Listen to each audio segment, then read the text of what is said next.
మీ పిల్లల భవిష్యత్తును దిశానిర్దేశం చేసే విద్యా మహోత్సవ్ Dream9 మీడియా ఆధ్వర్యంలో ఈ ఫిబ్రవరి 1న మన ఖమ్మంలో జరగనుంది. ఓకే, ఫ్యామిలీ మెంబర్స్ కాకుండా అది వేరు. ఒఫీషియల్గా బీఆర్ఎస్ బీజేపీలో జాయిన్ అవ్వడం ఇది అసంభవం. ఇది ఏ ఛానల్లోనైనా అందరూ మర్చిపోవచ్చు. ఈ క్వశ్చన్ అడగడం బంద్ చేయండి. అది కాదు, అసంభవం. అది ఫ్యూచర్ లో కాదు. కూడా ఎట్టి అది పరిస్థితుల్లో అవసరము లేదు, అది కాదు, అది బీజేపీ కానియదు కూడా. అయితే ఇప్పుడు బీజేపీకి బీఆర్ఎస్ బి టీమ్ అనేటువంటి ఒక వాదన కూడా వినిపిస్తోంది కదా మరి. ఇట్లా వాదనలు మస్తు వినిపిస్తాయండి. అవన్నీ waste of time discussing such things. Congress BJP అని ఒకటి కూడా అంటాడు వీళ్ళు ఇటు టీఆర్ఎస్ వాళ్ళు. అది ఉంటుందా? ఈ కాంగ్రెస్ బీజేపీ ఒకటైనా ఇంకా రాజకీయం ఎందుకు బంద్ చేసుకోవచ్చు ఈ దేశంలో? ఒక్కటైంది అనడానికి కారణం ఏంటంటే ఇక్కడ సిబిఐని పిలవడం, అక్కడేమో సెంట్రల్లో రాహుల్ గాంధీ అది కాదంటుంటే ఇక్కడేమో పిలిచారు కాబట్టి మీరు ఒకటి అయ్యారు అనేది. సిబిఐని పర్మిషన్ ఆపింది కేసీఆర్ కదా. రేవంత్ కూడా 2 years వరకు ఎందుకు ఇవ్వలేదు? 2 సంవత్సరాలు ఎందుకు వేస్ట్ చేసిండు? దాన్ని ఎన్నుకున్న మతలబేంది? గతంలో మీరు ఒక ఇంత పెద్ద స్కాములు సిబిఐ గీయడం పెద్ద న్యూస్ ఏం కాదు. అది ఎప్పుడో ఇవ్వాల్సింది. ఇంకా ఈయన 2 years ఎందుకు వేస్ట్ చేసిండు? కానీ ఏం స్కామ్ జరగలేదనే వాదన కదా బీఆర్ఎస్ది. ఇప్పుడు ఆ రిపోర్ట్ చదివితే తెలుస్తలేదా మేడం? వన్ సైడెడ్గానే ఉంది అనేది. ఒక లొకేషన్లో కట్టాల్సింది ఇంకో లొకేషన్లో కట్టిండ్రు. ఫౌండేషన్ డిజైన్స్ మార్చేసిండ్రు. ప్రీవియస్ డిజైన్స్ బట్టి మీరు టెండర్ పిలిచిండ్రు. టెండర్లు ఏ డిజైన్కి ఇచ్చిండ్రు, మీరు ఏ డిజైన్ కట్టనిస్తున్నారు. మరి టెండర్ ఓడిపోయినోడు L1 కాదు L2 వచ్చినోడు ఏంది మరి పరిస్థితి? లొకేషన్ మారితే ఖర్చు మారదా? డిజైన్ మారదా? ఫౌండేషన్ డిజైన్స్ మార్చేసారు మీరు. అది కట్టడం ఏంది, అది కూలిపోవడం ఏంది, పర్రలు వేయటం ఏంది? ఫస్ట్ ట్రయల్ రన్కే క్రాక్స్ వస్తాయా? ఈ దేశంలో ప్రాజెక్టులు లేవా? ఎన్నున్నాయి ప్రాజెక్టులు ఈ దేశంలో పాతవి? ఇట్లనే కట్టినరా? అయితే ఇక్కడ ప్రాజెక్ట్ కడుతున్నారని తెలిసినప్పుడు ప్రాజెక్టుకి సంబంధించినటువంటి లైసెన్సులు కావచ్చు, అనుమతులు ఇవన్నీ ఇవ్వాల్సింది కేంద్ర అనుమతులు చాలా ఇవ్వకుండా కూడా కట్టేసారు వీళ్ళు. అప్పుడు ఎందుకు ఆపలేకపోయారు మరి? స్టేట్ గవర్నమెంట్ కట్టేసుకుంటూ పోతుంది. అప్లై చేస్తారు, డిలే అయింది, కట్టేసుకుంటా ఉన్నారు. అన్ని రకాల అనుమతులు తెచ్చుకోలేదు వీళ్ళు. ఆ రిపోర్ట్లో ఉంది కదండి. వీళ్ళు కాంగ్రెస్ వాళ్ళు వేసిన జ్యుడిషియల్ కమిటీ రిపోర్ట్లో ఉంది కదా, పీసీ ఘోష్ కమిషన్. యా, ఒకవేళ అనుమతులు లేవు అనుకున్నప్పుడు, పర్యావరణ అనుమతులు కావచ్చు, లేకపోతే ప్లేస్ మారింది, పేరు మారింది, ప్రాజెక్టు మారింది, అన్నీ మారినప్పుడు అడ్డుకోవచ్చు కదా, అడ్డుకోలేకపోయారు. 2016 స్టార్ట్ చేసిండు, 18లో ఓపెన్ చేసేసిండు. ఇంత మీద ఇట్లాంటి ప్రాజెక్టులు ఒక 100 years 150 years ఇవాళ రేపు ఉన్న టెక్నాలజీకి 200-300 సంవత్సరాలు నిలబడేటట్టు కట్టుకోవాలి. ఇది కేవలం కుటుంబ కరప్షన్ కోసం కట్టినాయి. జల్దీ కథం పెట్టిండ్రి, బిల్లు లేపుండ్రి, కమిషన్లు మింగుండ్రి. దీనికోసం కట్టిన ప్రాజెక్టులు ఇవి. కాబట్టి ఈ కల్వకుంట్ల కుటుంబాన్ని అన్నది తెలంగాణ ప్రజలు ఎన్నడూ క్షమించకూడదు కూడా. సో ఆల్రెడీ 2 సార్లు బీఆర్ఎస్ ప్రభుత్వ పాలన చూసిన తర్వాత ఇప్పుడు కాంగ్రెస్.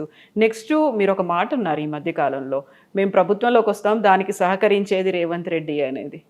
నేను అనలేదు. నేను ఎప్పుడన్నా వాళ్ళ టెన్యూర్ చూసిన తర్వాత ఇండైరెక్ట్గా ఆయనే మాకు సహకరిస్తున్నట్టుగా అవుతుంది, ఆయన వల్లే మేము ప్రభుత్వంలోకి వస్తాము అనే ఒక మాట. అనలేదు. రేవంత్ ఎందుకు సహకరిస్తాడు మాకు? జాయినింగ్స్ అప్పుడు మీరు అన్నట్టున్నారు నిజామాబాద్లో ఒకటి. రేవంత్ మాకు సహకరిస్తాడనే? సహకరించడము అంటే ప్రభుత్వం ఏర్పాటుకి వీళ్ళ పాలనలో వైఫల్యం కావచ్చు, ఇంకోటి కావచ్చు, మాకు సహకారం అలా వస్తుంది అనే ఒక. రేవంత్ ఫెయిల్ అవుతున్నాడు కాబట్టి మేము వస్తాము అని ఆ రకంగా అనటం వేరు. రేవంత్ ఎందుకు సహకరిస్తాడు? Why will he cooperate? So అదే ఒక చిన్న క్వశ్చన్ మార్క్ లాగా అనిపించింది. ఎందుకు వెటకారంగా అని ఉంటా నేను. ఓకే, వెటకారంగా ఏమైనా అనుంటా, అది కూడా గుర్తులేదు నాకు, కానీ వెటకారంగా ఉంటా. సో ఇప్పుడు ఆ ప్రభుత్వంలో జరుగుతున్నటువంటి వీటన్నిటిని ఫెయిల్యూర్స్ని, వైఫల్యాలని గట్టిగా అడ్డుకోవడానికో లేకుంటే ఎలుగెత్తి ప్రశ్నించడానికో బీజేపీలో యూనిటీ అనేది లేదు అనే మాట. అది కూడా తెలంగాణ బీజేపీకి సంబంధించి గ్రూపులు ఏమైనా ఉన్నాయా? గ్రూప్ రాజకీయాలు అవుతున్నాయా? సో చూడండి మేడం, మేము చిన్నగా ఉన్నప్పటి నుంచి రాజకీయాలు చూస్తున్నాము. ఓ కాంగ్రెస్లో గ్రూప్ ఉంటుండే, రాజశేఖర్ రెడ్డి గ్రూప్ ఉంటుండే, విజయభాస్కర్ రెడ్డి గ్రూప్ ఉంటుండే, మధ్యలో ఈయన దింపి నెదురుమల్లి జనార్దన్ రెడ్డి సీఎం అయ్యిండు. ఒక గ్రూప్ అంటే నాయకుడు ఉంటే వెనకకి తిరిగితే 30-40 మంది ఎమ్మెల్యేలు ఉంటుండే. ఈడేమున్నారండి? ఏం గ్రూపు? ఎంపీలు ఎవరి గ్రూప్ వాళ్ళ దానిలాగా ఉన్నారు అనేది ఏం గ్రూప్ ఉన్న 8 మంది ఎంపీలు నా 8 మంది ఎమ్మెల్యేలకి ఏం గ్రూప్ పెడతారు మేడం? ఎంపీలు ఏం గ్రూప్? ఎంపీ నేషనల్ గవర్నమెంట్ పక్కన పెట్టండి, నేషనల్ పార్టీ. ఇక్కడ ఏ గ్రూప్ ఎక్కడిది? అంటే ముందు నుంచి ఉన్న బీజేపీ లీడర్లు, కొత్తగా వచ్చిన వాళ్ళు, కొత్తగా ఎమ్మెల్యేలు ఎంపీలు అయిన వాళ్ళు, సరికొత్తగా ఎక్కడ స్టేట్ ఎందరు కమిటీ. ఉన్నారు మేడం? తిప్పి కొడితే 8 మంది, అందులోకి ఒక ఆయన రిజైన్ చేసిపోయాడు, 7 ఉన్నారు. అందులో 7 2 జిల్లాలకు సంబంధించిన వాళ్ళే. 2-3 జిల్లాలకు సంబంధించిన వాళ్ళే 7. మిగిలిన 8లో 0. ఏం గ్రూపులు పెడతారు? మీకు రాజాసింగ్కి ఫ్రెండ్షిప్ ఉందా? సింపతి ఉందా? నాకు బీజేపీలో ఎవరితోటి విభేదాలు, ఎనిమిటీ లేదు. అందరూ ఫ్రెండ్సే. రాజాసింగ్ నేనేం పర్సనల్ ఫ్రెండ్స్ కాదు. రాజాసింగ్కి మంచి ఫాలోయింగ్ ఉంది. రాజాసింగ్ పాపులర్ నాయకుడు, అభిమానిస్తారు, నేను కూడా అభిమానిస్తా.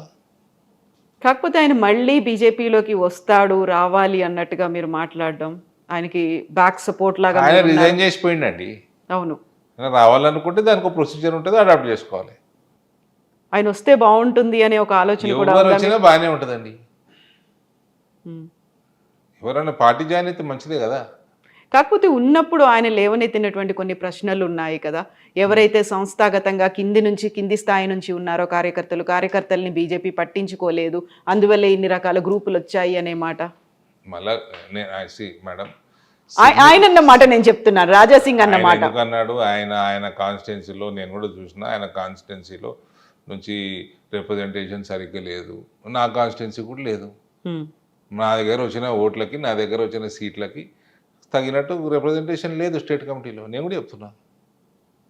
సికింద్రాబాద్ నుంచి మ్యాక్సిమం ఉన్నది, భువనగిరి నుంచి ఉన్నాయి, తర్వాత ఈ నుంచి 10 మంది ఉన్నారు, ఆ నుంచి 4 ఉన్నారు, మల్కాజ్గిరి నుంచి 4 ఉన్నారు. కానీ ఓట్లు మా దగ్గర ఎక్కువ వచ్చినాయి. అది పెద్ద దాన్ని ఇష్యూ చేయాల్సిన అవసరం ఏముంది? కాకుండా చిన్న అసంతృప్తి ఉంటుంది కదా. ఉంటుంది, మా కార్యకర్తల కోసం ఉంటుంది. అడుగుతాము, కొట్లాడతాము, విత్ ఇన్ ద పార్టీ కొట్లాడతాము. సో మీరు అన్నట్టుగా స్టేట్ కమిటీ అంటే ఎక్కడైతే మా ప్రాధాన్యత ఉందో, ఎక్కడైతే ప్రాతినిధ్యం ఉందో అక్కడ నుంచి తీసుకోకుండా మీరు చెప్పినట్టుగా ఒక 2-3 నియోజకవర్గాలకే కంపల్సరీ ఏం కాదు కదా. కాకపోతే దాన్ని ఇంకా స్ట్రెంగ్ చేయాల్సిన అవసరం మేము ఉంటుంది అడుగుతూ కదా. ఉంటాం, మేము ప్రెషర్ పెంచుతూ ఉంటాం, మేము ప్రెషర్ పెడతా ఉంటాము, మా కార్యకర్తల కోసం మేము కొట్లాడుతూ ఉంటాము. అది మా కర్తవ్యం. కానీ చేయాల్సింది finally party will decide, party president will decide. It is up to him, you cannot question him, so fight, only request him. So ఆ ఫైటింగ్ అనేది ఇంటర్నల్ గా జరగాల్సినటువంటి అది ఫైటింగ్ జరగాల. That is బయట democracy. ఎందుకు జరుగుతుంది? That is democracy. బయట కూడా జరగడం. ఇప్పుడు నేను మీతో మాట్లాడుతున్నా, ఇది బయట మాట్లాడినట్టు, కానీ మాట్లాడే పద్ధతిలో డిఫరెన్స్ ఉండాలి. Exactly. I will fight with Ramchandra Rao for my karyakartas. I am telling you, he will see this. So will other leaders. But nothing wrong. But finally, whatever he does, I will abide by it. కాకుండా కొంచెం ఉంటుంది కదా, తీసుకోవాల్సి ఉండే మన కొంచెం కార్యకర్తలకు, బాగుంటుందండి, చాలా ఉంటుంది. కార్యకర్తలకు కూడా చెప్పాల్సి ఉంటుంది కదా. చెప్పాలి కదా. ఇప్పుడు మీతో మాట్లాడుతుంటే కార్యకర్తలు వింటారు కదా. అవును, మా కోసం మా అన్న మాట్లాడుతున్నాడు. బట్ ఆ ఫీల్ కంటే కూడా ఒక ప్రాతినిధ్యం ఉంది, మేము కూడా ప్రాధాన్యత వహిస్తున్నాము అనే ఒక ఫీల్ ఉంటుంది కదా. 100% పొజిషన్ ఉంది, ఉంటుంది, బాధాప్తి ఉంటుంది. మేము పార్టీని పెంచుతున్నాము, మా దగ్గర పార్టీ బలంగా ఉన్నది, మాకు ఇయ్యాలా అని మేము గట్టిగా అడుగుతాము. ఇవ్వకపోతే ఇంకా కాస్త గట్టిగా అడుగుతారా, సైలెంట్ అవుతారా? ఇది ఏడాది పోయి చెప్పుకుంటాము, మొర పెట్టుకుంటాము. మీకు ఎలాగో ఢిల్లీలో యాక్సెస్ చాలా ఎక్కువ ఉంది, ఎంపీ కాబట్టి మీరు అక్కడే ఉంటారు, కేంద్ర నాయకత్వం. Life long fight, this is all continuous fight ఇది. సో ఇప్పుడు రాష్ట్రంలో స్టేట్ కమిటీలో మీ వాళ్ళు లేరు, అక్కడ సెంట్రల్ లో చెప్పుకోవచ్చు కదా మీరు. పూర్తిగా లేరని కాదు, మా దగ్గర నుంచి చాలా తక్కువ 2 ఉన్నారు. ఒక మోర్చా అధ్యక్షుడు ఉన్నాడు, నేషనల్ స్టేట్ సెక్రటరీ ఉన్నారు, ఇంకా కొన్ని పోస్టులు వచ్చేటివి ఉన్నాయి, అందులో ఉంటారు. సో ఉంటారు, లేరని కాదు. ఇట్లాంటివి చూసినప్పుడు సడన్ గా అనిపి మీరేంద్ర భయ్, నాకు అక్కడ పైన తెలుసు అందరూ, నేను రెగ్యులర్ గా అక్కడే ఉంటా నేను అనేది, అట్లాంటిది ఉండదా? అట్లేం లేదండి. ఎందుకు రామచంద్రరావు గారిని అడుగుతాం మేము. ఆయన తెలియనోడా? ఆయనకి నాకు సాన్నిహిత్యం లేదా? సాన్నిహిత్యం ఉన్న చోట ఇంకా ఎక్కువ గట్టిగా అడుగుతాం. కాకపోతే ఇవి లోపల అడుగుతున్న వాటికంటే కూడా బయట వినిపిస్తున్న మాటలే ఎక్కువ ఉన్నాయి, బయట మాట్లాడుతున్న మాటలే ఎక్కువ ఉన్నాయి, గ్రూపులు అనేవి ఎక్కువ ఉన్నాయి అనేది మీకు కిషన్ రెడ్డి గారికి కూడా పడట్లేదు అనేటువంటి మాట. ఈ నాకు బండి సంజయ్ పడదు, నాకు కిషన్ రెడ్డి పడదు, రాజా సింగ్ నా దోస్తు, ఇవన్నీ బయట కుచ్తో లోక్ కయింగే, లోగోగా కామే కైనా. వింటాయి రాజకీయం అండి. This is a public platform. మాట్లాడుతూ ఉంటారు, వింటూ ఉంటాం, నడుస్తూ ఉంటుంది, ఇగ్నోర్ చేస్తూ ఉంటాం, నడుస్తూ ఉంటుంది. ఈసీలియే అంటే మీకున్న కార్యకర్తలకు కొంచెం డౌట్ వస్తుంది కదా, నిజమేనా ఇట్లా అవుతున్నదా మన పార్టీలో, మనం అంతా పార్టీ క్యాడర్ బేస్ చేసుడుగా ఉన్నాం కదా, గ్రూపులు అంటున్నాను నేను. అసలు ఇది గ్రూపే, అసలు గ్రూప్ ఉంటుంది ఏముందని ఇలా నేను అదే చెప్తున్నా కదా. మేము చూసిన గ్రూపులో 40 మంది ఎమ్మెల్యేలు, తిరిగి చూస్తే నాయకుడు 40 మంది ఎమ్మెల్యేలు ఉంటుండే. ఇక్కడ ఎవరున్నారండి? ఏం గ్రూపు? ఎవరిది వాళ్ళకే అనే ఒక గ్రూప్. నేను నా కార్యకర్తలు గ్రూపా? నో, మీ కార్యకర్తలు ఉన్నారు కదా, మీ క్యాడర్ అనేది ఉంది కదా అక్కడ. Cadre is parties cadre. నేను ఒకసారి ఇట్లనే ఒక ఇంటర్వ్యూలో చెప్పిన, కార్యకర్త అనేవాడు బీజేపీ తోటే ఉంటాడు. అవును, కార్యకర్త, బీజేపీ కార్యకర్త కాషాయం కింద పనిచేస్తాడు, భరతమాతకి సేవ చేస్తాడు, కమలం పువ్వుకి ఓటేస్తాడు, ఓటేపిస్తాడు. వేరే పార్టీలలో ఫాలోవర్లు ఉంటారు, నాయకుడు పోతే వీళ్ళు వెళ్ళిపోతారు, భారతీయ జనతా పార్టీలో పోరు. కాకపోతే రాజాసింగ్ అన్నమాట, ఆయన అధ్యక్షుడు కావాలనుకున్నప్పుడు, ఆయన అప్లై చేసుకోవడానికి వెళ్ళినప్పుడు కూడా ఆయనకి ఎవరు మద్దతు ఇవ్వడానికి కూడా రానివ్వకుండా చేశారు అనే మాటతో 8 మంది ఎమ్మెల్యేలు, 8 మంది ఎంపీలు వచ్చిందల్లా కూడా కార్యకర్తల వల్లే, మీరు చేస్తున్నటువంటి నిర్ణయాలు కార్యకర్తల మనోభావాలకి వ్యతిరేకంగా ఉన్నాయి అనేటువంటి ఒక మాట అన్నారు. That is his personal experience. How can I comment on this? What do you feel అనేది? ఐ డోంట్ నో, నేను లేనప్పుడు ఆ రోజు. నేను కూడా ఆయన రాకంటే ముందు వచ్చేసినట్టున్నా, వెళ్ళొచ్చాను. ఆయన వచ్చిపోయినాక వెళ్ళొచ్చాను, నాకు గుర్తులేదు నాకు. But that is his experience. But మీరు ఆ రోజు ఎందుకు వెళ్ళలేదు? ఆయన ప్రమాణ స్వీకారం చేస్తున్నారు పోయినా కదా, నేను పోయినా, నేను మీడియాకు మాట్లాడినా, వచ్చిన కాసేపు ఉన్నా, వచ్చిన. మీరు అటెండ్ అవ్వలేదు, మీలో కూడా ఒక అసహనం అనేది ఉంది, మీరు కూడా అధ్యక్షుడు కావాలనుకున్నారు అనే మాట. అట్లేం లేదండి. ఎందుకు? రామచంద్రరావుకి అన్నిటికంటే పెద్ద ప్రోగ్రామ్ ఇవాళ నిజామాబాద్లో అయింది. నేను చేసిన అసహనం ఏముందండి? కాకపోతే రాజాసింగ్ ఏమో పార్టీకి రిజైన్ చేశాడు, ఆయన దూరం అయిపోయాడు. అరవింద్ కూడా కోపం వచ్చింది, ఆయన కూడా కొంచెం దూరంగా ఉన్నాడు. నేను రామచంద్రరావుకి ఎందుకు సహకరిస్తా కోపం ఉంటే? వ్యక్తిగతమైనటువంటి పనులు ఉన్నాయి కాబట్టి నేను అటెండ్ అవ్వట్లేదు అనే దాంతో మీరు ఒక ప్రోగ్రామ్ అటెండ్ కాలేదు. నేనే ప్రోగ్రామ్ చేసిన కదా ఆయనకి. ఈ రోజు చేశారు? ఈ రోజు కాదండి, నేను ఆగస్టు 25th రోజు చేసిన. నిజామాబాద్ వచ్చింది కదా ఆయన. నిజామాబాద్ జగిత్యాల సంబంధించి బ్రహ్మాండమైన కార్యకర్తల సమావేశం చేసిన. ఆనాటికి అదే అతిపెద్ద కార్యక్రమం అధ్యక్షుల వారికి రాష్ట్రంలో. All is well, always well, it will be well. Okay. So ఇప్పుడు కాంగ్రెస్ బీజేపీకి సంబంధించి 8 మంది ఎంపీలు ఉన్నారు. 8 + 8 = 16 కాలేదు, అక్కడ 0 అయింది. మాకు చేసింది ఏమీ లేదు అనేటువంటి వాదన బీఆర్ఎస్ చేస్తోంది. బీఆర్ఎస్ అదే మాట, అదే ఆరోపణ. అయ్యో, బీఆర్ఎస్ కూడా ఏమంటాడు కానీ, మా వాళ్ళు 8 ఎమ్మెల్యేలు, 8 ఎంపీలు, 8 and 8 is 88 అన్నారు మా వాళ్ళు. మీ వాళ్ళు అన్నారు? అవును. అది ఎప్పుడు అవుతుంది మరి 88? నేను కూడా వెయిట్ చేస్తున్నా. ఎంతకాలం పడుతుంది? I'm also waiting. ఎప్పటికి? I'm very keen, more keen then anyone. ఇట్లా ఇదేముంటుంది, మస్తు మాట్లాడుతూ ఉంటాను. సో ఇప్పుడు యూరియాకి సంబంధించి మళ్ళీ నేను ఫస్ట్కి వెళ్ళిపోతే 8 + 8 = 0 అయింది. రాష్ట్రానికి చేసింది ఏం లేదు, వాళ్ళు తీసుకురాలేదు, మీరు ఇవ్వలేదు, అందువల్లే రైతులు ఇట్లా కష్టపడుతున్నారు అనేది. మేడం, మీకు ఎంత 100 కిలోల యూరియా కావాలంటే మీరు ముందు కేంద్రానికి తెలియజేయాలి. మీరు తెలియజేసింది వాళ్ళు సప్లై చేస్తారు. అక్కడి నుంచి తెచ్చుకోవాల్సింది ట్రైన్లో మీ బాధ్యత. మీరు ట్రైన్లు బుక్ చేసుకోవాలి. మీరు చేసుకోకపోతే దానికి బాధ్యులు ఎవరు? మీకు 10 ట్రైన్లు కావాలంటే మీరు 6 బుక్ చేసుకుంటే 4 షార్టేజ్ ఉంటుంది కదా. అది జరిగింది తెలంగాణలో. గది ఈ మాట బీజేపీ చెప్పగలుగుతోందా క్షేత్రస్థాయిలో ఏం జరిగింది అని? ఇప్పుడు నేను చెప్తున్నా, మిమ్మల్ని అడిగిన నేను చెప్తున్నా. అడగకపోయినా రైతుల ఆందోళన ఉంది కాబట్టి వాళ్ళలో ఆగ్రహం అనేది వస్తుంది, వాళ్ళు బాధలో ఉన్నారు. చెప్పాలి, తప్పకుండా చెప్పాలి. రోడ్ ఎక్కాలి, అపోజిషన్ చేయాల్సిన యాజిటేషన్లు చేయాలి, బలంగా చేయాలి. బీజేపీ చేస్తుందా ఇవన్నీ? నా దగ్గర మేము చేస్తాము, మా పార్లమెంట్లో మేము చేస్తాము. చెప్పిందా బీజేపీ ఇప్పటిదాకా ప్రతి చోట? మా పార్లమెంట్ నేనైతే చెప్తా మేడం, నా పార్లమెంట్లో. కాబట్టి మేము మా తోటి చేతనైనంత మేము బీజేపీ కోసం బలంగా చేస్తాం. కాబట్టి బీజేపీని ఆదరిస్తారు మా దగ్గర. మనం ఇలా ఎదుర్కోవాలి, మనం చేసాము, వాళ్ళు అడిగినంత ఇచ్చాము అనేది ఇక్కడ రాష్ట్ర నాయకత్వం కూడా అంత బలంగా చెప్పగలుగుతోందా? మీరే చెప్పాలా, మీడియాలో ఉన్నారు. అందుకే అడుగుతున్నాను నేను మిమ్మల్ని. మీరు చెప్పాలి, మీరే చెప్పాలి. మీడియా మీరు ఎక్కువ చూస్తారు, మీడియాలో ఉన్నారు కాబట్టి మీరు ఎక్కువ నాయకులను కలుస్తారు. సో ఇక్కడ రైతుల్లో ఆందోళన కనిపిస్తోంది, ప్రతిపక్షం బీఆర్ఎస్ చేస్తున్నటువంటి ఒక నిరసన కావచ్చు, ఒక పోరాటం అనేది కనిపిస్తోంది. ఎస్, కేంద్రం ఇవ్వలేదు అని కాంగ్రెస్ చెప్తోంది, బీజేపీ మేము ఇస్తున్నాం. టీఆర్ఎస్ వాడు ప్రభుత్వంలో ఉన్నప్పుడు ఇట్లనే ఏడిచిండు, ఇదే ఏడుపు. నేను చెప్తా ఉన్నా, కేంద్రం నుంచి యూరియా కొరత కిలో కూడా ఉండదు. టైమ్లీ బుక్ చేసుకోవాలా, మాకు ఫలానా పంటకి ఇంత అవసరం పడుతుందని ముందే బుక్ చేసుకోవాలా, అది ఇక్కడికి తెచ్చుకోవడానికి లాజిస్టిక్స్ అంతా మీరు ముందే ప్లాన్ చేసుకోవాలా, దానికి కట్టాల్సిన రైల్వేస్కి డబ్బులు కట్టాలా, తెచ్చుకోవాలా. ఇది రాష్ట్ర ప్రభుత్వం పని చేసుకోలేదు కాబట్టి కేంద్రం మీద బురద తగులుతున్నారు. ఇప్పటికి కూడా ఎంత యూరియా కావాలని ఇస్తుంది కేంద్రం. అయితే ఇందువల్లే మాకు ఇవ్వలేదు, ఎవరు తెస్తారో వాళ్ళకి మాత్రమే మేము ఓటేస్తామని వైస్ ప్రెసిడెంట్ ఎన్నికల్లో కూడా బీఆర్ఎస్ పార్టిసిపేట్ చేయలేదు. 4 ఎంపీలు ఉన్నారు కదండి. అట్లా కాదు, నాకు నవ్వొచ్చింది. ఎందుకు? తెలుగువాడు నిలబడ్డాడు, నువ్వు అపోజిషన్ పార్టీయా, నువ్వు ఏంది, నువ్వు ఎన్డీఏనా, నువ్వు యూపీఏనా, నువ్వు థర్డ్ ఫ్రంటా, నువ్వేంది బీఆర్ఎస్? అసలు వాళ్ళకి ఎంపీలు లోక్సభలో అయితే 0, రాజ్యసభలో 2-3 నలుగురు ఉన్నారు, ఇంకా అబ్బో. సో ఆ 4 ఓటు కావాలి. మీరు ఎటు, మీ వర్గం ఏంది, ఎన్డీఏ, యూపీఏ ఆర్ తెలంగాణ రైతుల పక్షం అన్నారు. తెలంగాణ ఆయన నిలబడ్డాడు, మరి వేసుకోవచ్చు కదా ఎటు. తెలంగాణ ఆయన నిలబడ్డాడు అంటే అమిత్ షా ఒక మాట అన్నారు, ఆయన ప్రో నక్సల్ వాది అనేది, నక్సల్ సానుభూతిగా. మాకు వ్యతిరేకస్తుల మీద మేము మస్తు మాట్లాడతామండి, మాకు అపోజిషన్ నిలబడుతున్న వాళ్ళు. అసలు నువ్వు ఎటు సైడు?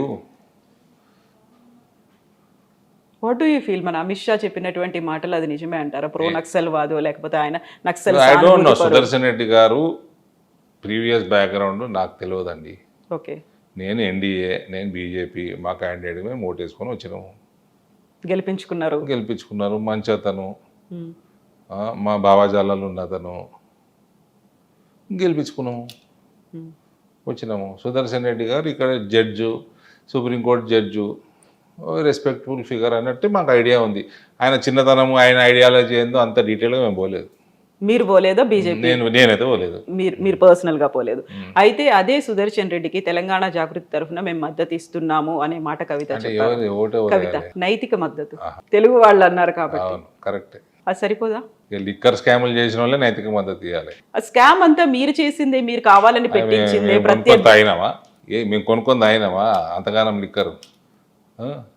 మేడం మీరు చేయించిందే, కావాలని సిబిఐ వాళ్ళకి కనబడది, ఈడీ వాళ్ళకి తెలియదు. రాజకీయంగా కక్షపూరితంగా కుట్ర చేసి అనవసరమైనటువంటి దాంట్లో ఇరికించారు. అదే టైంలో పార్టీని హస్తగతం చేసుకోవాలనేటువంటి కూడా ఉంది బీజేపీకి, కాదా ఇవన్నీ? మా హస్తగతం టీఆర్ఎస్ ఎట్లా నాకు తెలియదు, కానీ బీజేపీలో మాత్రం రాదు. ఇప్పుడు బీఆర్ఎస్ నుంచి గతంలో వచ్చిన వాళ్ళు చాలామంది, తన పేర్లు చెప్పిన దాంట్లో మెజారిటీ బీజేపీలోకే వచ్చారు. వాళ్ళందరూ బయటికి రావడానికి లేకుంటే బీజేపీలో చేరడానికి కూడా కారణం అందులో ఉన్నటువంటి కొంతమంది పర్సన్స్ అనే మాట. చేరుంటారు. కాంగ్రెస్లో కూడా మస్తు మంది ఉన్నారు టీఆర్ఎస్ వాళ్ళు. మీకు ఇంద్రకరణ్ రెడ్డి, తెలుగుదేశం నుంచి ఆయన ఎర్రబల్లి దయాకర్ రావు, అలా సగం మంత్రివర్గం కాంగ్రెస్కి వెళ్ళి వచ్చిన వాళ్ళే ఉండే. కాంగ్రెస్లో ఉన్న వాళ్ళని కూడా కేసీఆర్ మేనేజ్ చేసిండు 2018లో, గట్లనే గెలిచిండు ఆయన. కాంగ్రెస్ అయితే టీఆర్ఎస్ జాయిన్ అయ్యిండొచ్చు, లేదా కాంగ్రెస్లో ఉన్నా కూడా మేనేజ్ చేసుకున్నాడు ఆయన. చాలామంది ఉన్నారు అట్లా టీఆర్ఎస్లో. ఇప్పుడు పార్టీ ఫిరాయింపులకు సంబంధించి ఈ కేసు ఏమవుతుంది అనుకుంటున్నారు మీరు? ఆ 10 స్థానాలు మేము ఫిరాయించలేదని రాసిస్తున్నారు కదా వాళ్ళు. కండువాలు కాదా అవి? ఏది ఇప్పుడు అట్లా 2014లో ఫిరాయించిండ్రు, 18లో ఫిరాయించిండ్రు, 23లో ఫిరాయించిండ్రు. ఎప్పుడైనా ఏమైనా అయిందా అండి? నేను ఒకటే అడుగుతున్నా. ఆ వేములవాడలో ఆయన ఉండే ఎమ్మెల్యే చెన్నమనేని రమేష్, ఆయన అసలు ఇండియన్ సిటిజనే కదా, ఆయన ఎన్ని రోజులు ఉండే ఎమ్మెల్యేగా? అట్లుంటుందా అండి? అట్లుంటుందా? అటు ఉండొచ్చునా? ఏం చర్యలు తీసుకున్నారు? అయింది అలా. చెన్నమనేని ఎట్లా అవుతుంది చెప్పండి? సో ఆయన పౌరసత్వాన్ని రద్దు చేస్తే సరిపోతుందా? ఇప్పుడు సుప్రీంకోర్టు అనేది కూడా అదే కదా, పదవీ కాలం ముగిసిన తర్వాత. చూడండి, ఇట్లా ఏదో ఒక సీటు అంతగా డీప్గా స్టడీ చేసిన కేసు కాదు. నేను ఆయనకి జర్మనీ పాస్పోర్ట్ ఉండే అని విన్నా. అవునా?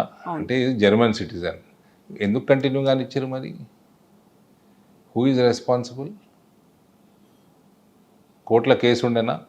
అవును, ఉండే కదా, మరి ఎందుకు డిలే అయింది? అందులో తప్పేవరది అంటారు అలాంటి కేసులు? అదే నేను కూడా మిమ్మల్ని అడుగుతున్నా. సో కోర్టులు డిలే చేస్తున్నాయి, ఒకదాని తర్వాత ఒకటి ఏదైనా వాయిదాలు వేశారు, అక్కడ ఉన్నటువంటి ప్రజలు ఓట్లేశారు, పార్టీ దాంట్లో టికెట్ వాయిదా ఇచ్చింది. వేసేందుకు ఏముందండి? మీకు ఇండియన్ పాస్పోర్ట్ లేదు, మీకు జర్మనీ పాస్పోర్ట్ ఉంది. సో ఇప్పుడు అలాంటి పరిస్థితులనే ఈ 10 అసెంబ్లీ వీళ్ళు స్థానాలు మేము మారలేదంటున్నారు పార్టీ. ఏం చేస్తారు? మీరు మారిండి అని ఫోర్స్ చేస్తారా? అదే కదా ఇప్పుడు అవుతోంది, అదే కదా. నాకు తెలిసి అసెంబ్లీలో ఓటు పార్టీ విప్పుకి వ్యతిరేకంగా వేస్తే అప్పుడు మీరు ఏమైనా చర్య తీసుకోగలుగుతారు. ఈయన మారలేదంటుండే ఆయన. మీరు ఇప్పుడు మారిందని ఎవరు చెప్పాలి? బీఆర్ఎస్ చెప్తోంది. వాళ్ళు చెప్తే ఏమొస్తుంది? ఇప్పుడు ఇదే అసెంబ్లీ 42% రిజర్వేషన్లు బీసీలకు ఇచ్చింది. అట్లా ముస్లింలకు కూడా ఇచ్చిండ్రు ఇంతకుముందు. నిలబడవు కదండి, రాజ్యాంగ ప్రకారంగా నిలబడదు కదా 50% దాటితే. నువ్వు చిన్నపిల్లగానువా, నేను చిన్నపిల్లగానా? తమిళనాడుకు ఆ ఇష్యూ ఉండే, కోర్టుకు పోయినరు, సుప్రీంకోర్టుకు పోయినరు, తెచ్చుకున్నారు. నువ్వు కూడా తెచ్చుకోయా, రాజకీయాలు ఎందుకు చేస్తున్నావు? నీకు తెలియదా రాజ్యాంగం? నాకు తెలియదా? నువ్వు తుర్కోలను ఎందుకు యాడ్ చేస్తున్నావు అందులో? మేము వ్యతిరేకం, దానికి ఉన్నది కూడా తీసేయాలంటున్నాం మేము.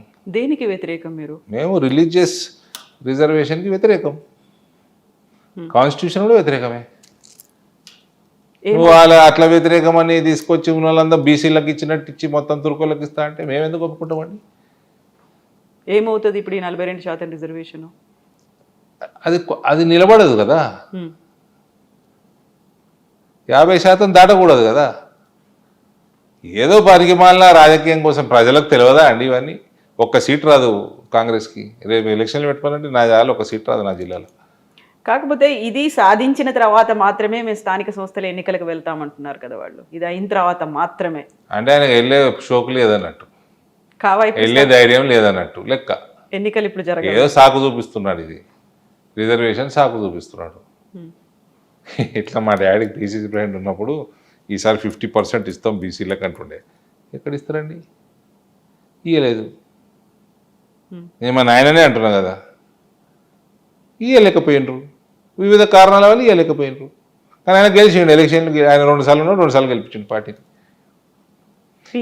ఎలక్షన్ అంటే గెలిచే గుర్రాలుకి ప్రాధాన్యత ఇస్తారు. డబ్బున్న వాళ్ళకే గెలిచే గుర్రాలకి కూడా ఉంది కదా ఇంకో ఆస్పెక్ట్. ఏది? డబ్బున్నవా? గెలిచేటోనికి డబ్బు ఉందంటే ఇప్పుడు ఏం చేద్దాం? గుంజుకుందామా? డబ్బున్న వాళ్ళకే గెలుస్తారు. గెలుస్తాడు, డబ్బు లేనోడు గెలుస్తాడు. ప్రజలు ఎవరు ఆశీర్వాదం ఇస్తారు వాళ్ళు గెలుస్తారు. ప్రజలు ఎవరికి ఆశీర్వాదం ఇస్తారో అటువంటి ఐడెంటిఫై చేయటమే ఎలక్షనీరింగ్ యొక్క న్యాక్. ఇప్పుడు నాన్నని మీరు అట్లా అన్నారు, ఆ తర్వాత నాన్న అనేదండి కాంగ్రెస్ అధ్యక్షుడుగా మేము 50% సీట్లు ఇస్తాము, ఎస్సీ ఎస్టీ రిజర్వేషన్ పోను, మిగిలిన దాంట్లో 50% బీసీలకు ఇస్తాము. ఇవ్వలేకపోయిండు.